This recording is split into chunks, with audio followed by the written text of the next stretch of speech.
الأخ قائد الثورة الفاتح من سبتمبر العظيم، رئيس الاتحاد الإفريقي وملك ملوك إفريقيا. للعقيد طقوس على المنابر الدولية والعربية، أهمها الخروج عن النص. الفلسطينيين أغبياء والإسرائيليين أغبياء. لماذا؟ حنقنعكم. أولا الإسرائيليين اتركوا الضفة الغربية وقطاع غزة 20 سنة ولم يهتموا بها. ولا ضرر عند العقيد في تكرار الفكرة بعد أعوام. هي فلسطين الضفة الغربية وقطاع غزة، زين؟ إذا كانت هكذا هذه ما احتلوها الإسرائيليين عام 48، تركوها لكم 20 سنة، لماذا لما عملتوا فيها دولة فلسطينية؟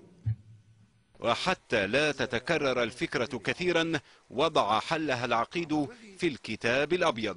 أنا قدمت لكم حل، وقدمت حتى للعالم ما يسمى بالكتاب الأبيض، وهذا الكتاب الأبيض، هذا الكتاب الأبيض فيه حل إسرائيل. بعدين يا علي بشر. أما العدو عند العقيد فقد يكون عميلا مفيدا. شارون هذا عميل للفلسطينيين وعميل للعرب. كيف؟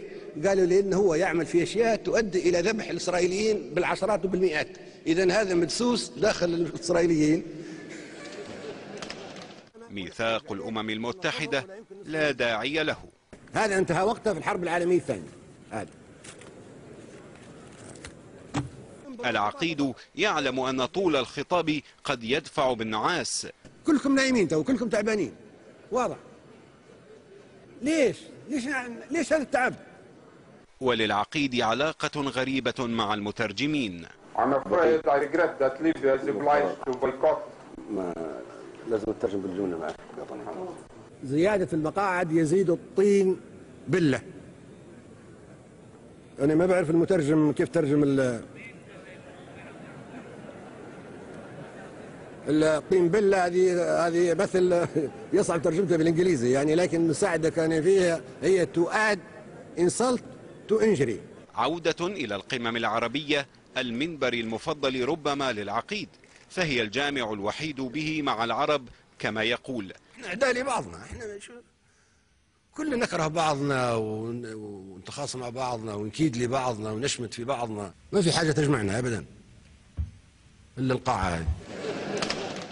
رغم كلام العقيد وبعد أعوام عاد واتهم العرب بخيانته ولامهم على ذلك.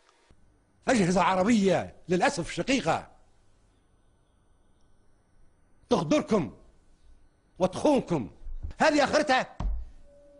هذا الماء والملح اللي بيننا وبينكم، هذا الدم والأخوة اللي بيننا وبينكم. هاني أبو عياش، العربية.